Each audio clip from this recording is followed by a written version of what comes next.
Ok, alors j'attaque avec la télékinésie de Psylocke. Ah, bien joué. Défense avec la peau d'acier de Colossus et je vous projette Wolverine grâce au lancer spécial. Mais c'est quoi ça? Bah, c'est la botte secrète qu'ils ont inventée dans les comics. Allez, jouez, c'est à vous là. D'accord, alors je sors Unus l'intouchable, champ de force ultime, tu peux pas tester Wolverine. Et moi, je vous avale avec Freak Show. Paf! Vous pouvez faire ça? Bah ouais. Ouais. Allez, bonjour et bienvenue Attendez Michel, il me reste 4 cartes. Ouais, bon, on finira après.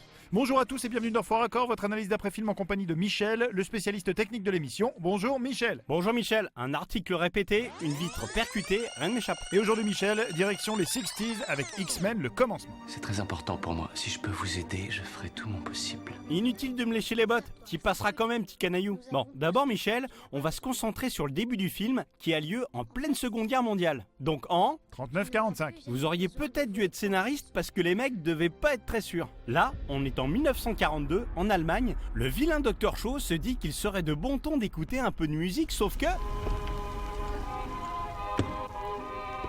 Ah, mais c'est la vie en rose ça. Oui Michel, musique sortie en 1947, soit Ah oui, soit 2 ans après la fin de la guerre. soit pas du tout en 1942. Ce genre d'anachronisme, c'est chaud hein, docteur? Et tu n'as fait que gratter la surface. M'en parle pas. Direction le manoir de Charles Xavier. On est en 1944, c'est marqué, on peut pas se tromper. Et attention, tac, qu'est-ce qu'on voit là? Bah c'est une photo d'Albert Einstein, je vois Non pas trop- Michel, c'est la photo célèbre d'Albert Einstein qui a été prise en 1947 et non en 44. C'est inexcusable. Et encore, c'est que le début.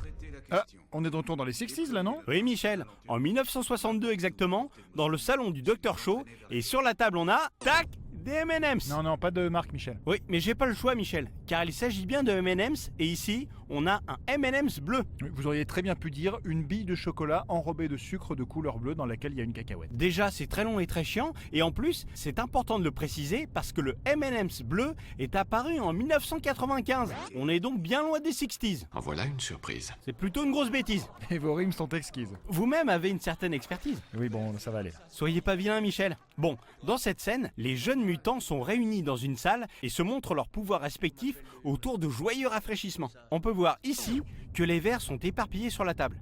Je refais lecture, Vous avez le droit de vous boucher les oreilles.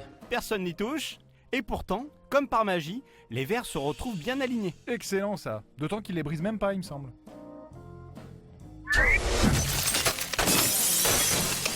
Bah ouais, ça valait bien la peine de faire un fort accord. Pendant qu'on est dans cette scène, je vous en montre une petite pour la route. J'avance d'une dizaine de minutes. Voilà. Ici, on peut voir que le hurleur tient dans sa main un biscuit. Hank ferme le rideau, et hop, sur le plan suivant, plus de biscuit. Ah ouais, mais bon Michel, c'est pas super non J'ai plus. pas fini. À nouveau, sur le plan d'après, le petit rouquin a retrouvé son biscuit. Ça reste moyen, Michel. J'attends beaucoup mieux de vous. Justement, j'ai mieux. Regardez cet extrait, Michel. Dégoupillé. Je le fais, je vous le jure. Ah, j'ai trouvé. Bah ça m'étonnerait, c'est pas encore passé. Ah bon? C'était pas le bateau qui- Non, soyez un peu patient. Vous ne le ferez pas.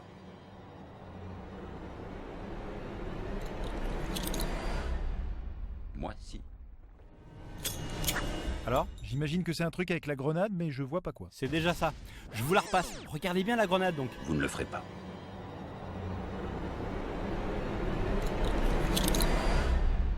Moi, si. Toujours pas? Toujours pas. En fait, la grenade est déjà dégoupillée quand Kevin Bacon l'a dans les mains. Regardez ici, il s'en empare, mais on voit bien que la goupille reste dans les mains du monsieur, qu'il s'empresse de cacher en refermant ses doigts dessus. La suite, vous la connaissez, la grenade est donc dégoupillée une deuxième fois par Kevin Bacon. Très bien trouvé ça, Michel. J'ai traversé beaucoup de guerres. Et j'ai jamais vu ça. Moi non plus, mon vieux griffu. Qu'est-ce qu'il fait là, lui, d'ailleurs? C'est parce qu'on passe au deuxième film. Ah, Days of Future Past. Oui, voilà, comme vous dites. Bref, notre copain Wolverine, il aime pas trop partager. Magneto monte dans l'avion et serait pas contre un peu de lecture. Sauf que Logan, il veut pas se faire griller en train de lire un faux journal. Comment ça, un faux journal? Regardez, je zoome un peu. Lisez ce paragraphe. Max Schwartz, a shoemaker with whom Fink lived, said that... Bla bla bla bla, on a compris que vous saviez parler anglais. Bah, c'est vous qui m'avez demandé de lire. Vous en mais profitez pour vous la péter. Trop pas. Bon bref, on retrouve ce paragraphe une seconde fois juste ici. Ah ouais? Max Schwartz, a shoemaker with Non mais whom... ta gueule. Et pareil pour le deuxième. Mrs. Lachlan Smith, negress who lives in an apartment behind the two rooms laundry, etc. etc. est répété juste là également. Bien vu ça, Michel. En revanche, votre accent anglais, il fait de la peine. C'est vous qui faites de la peine. Moi au moins je trouve des faux raccords et ça c'en est un gros. Ça sera vachement crédible si tu le racontes. Fais gaffe, petit pisseur. Tu trompes peut-être tout le monde avec ton pouvoir en carton, Mais moi je suis pas dupe. Arrêtez Michel, son pouvoir il est génial à Quicksilver. Bah voyons. Dans cette scène, Quicksilver se met en mode hyper rapide pour mettre KO tous les gardes. If I could save time in a bottle, the first thing that I'd like to do. Vous diriez qu'il s'écoule combien de temps, Michel? Je sais pas, une seconde? Oui, un peu moins même. Vous avez donc sûrement une explication sur le fait que son Walkman ait joué pratiquement 3 minutes de musique en vitesse réelle alors que moins d'une seconde s'est écoulée.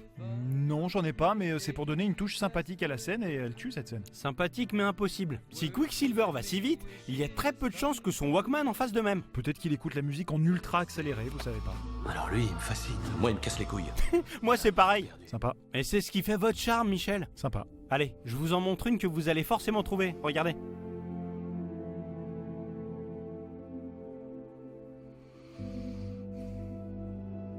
C'est les machins sur la table de nuit. Oui, Michel, je vous la repasse. D'un plan à l'autre, plus rien n'est à sa place.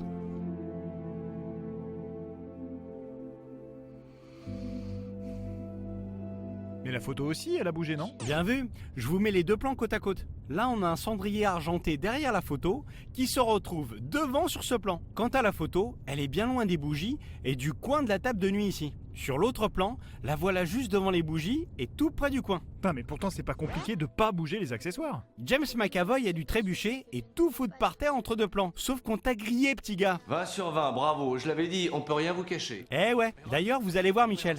Notre ami n'est vraiment pas doué. Qu'est-ce qu'il a fait encore? J'ai gardé le plus drôle pour la fin. On est de retour dans le premier film. Regardez, J'ai sondé l'esprit du téléporteur. vous avez vu? Pas du tout, non? C'est vrai qu'il a le mérite de bien rattraper le coup, le petit coquinou. Je rebobine un poil. Regardez, il va s'emplafonner la vitre du cockpit. Ici. Excellent ça. Je vous la repasse. Bim! Eh, petit coup de tête genre. C'était fait exprès, voyons. Regardez, avec un petit bruitage, c'est encore mieux. N'importe quoi. Moi, j'en ai fini avec les X-Men, Michel. Alors vous travaillerez seul et je vous souhaite bien du plaisir. Ouais, c'est ça, salut. Eh bien merci Michel, c'est la fin de cette émission, on se retrouve très bientôt pour un nouveau Fort Accord. Et j'aurai du lourd, du très très lourd. Allez, on joue. Quoi? Ah oui, c'est vrai la partie, ouais. Bon, j'ouvre un portail avec Blink et Jubilé surgit derrière et vous salve la tronche de plasmoïde. On dit plasmoïde d'abord et moi je contre-attaque avec l'épée de Warbird. Je voulais garder ça pour la fin, mais vous me laissez pas le choix. J'envoie X23 dans le passé grâce à Kitty Pryde pour prévenir les autres. Bim! Michel, c'est quoi cette carte? Bah, c'est une carte du jeu. Michel. Oui, bon, d'accord, c'est moi qui l'ai faite. Mais elle est pas dans le jeu aussi. De toute façon, Kitty Pryde, elle a jamais eu ce pouvoir dans les comics, c'est une fantaisie du film ça, vous savez même pas tricher, Michel. N'importe quoi. Vous êtes juste vénère de pas avoir eu l'idée. C'est pathétique. Ah, si vous voulez, ouais. En tout cas, j'ai gagné.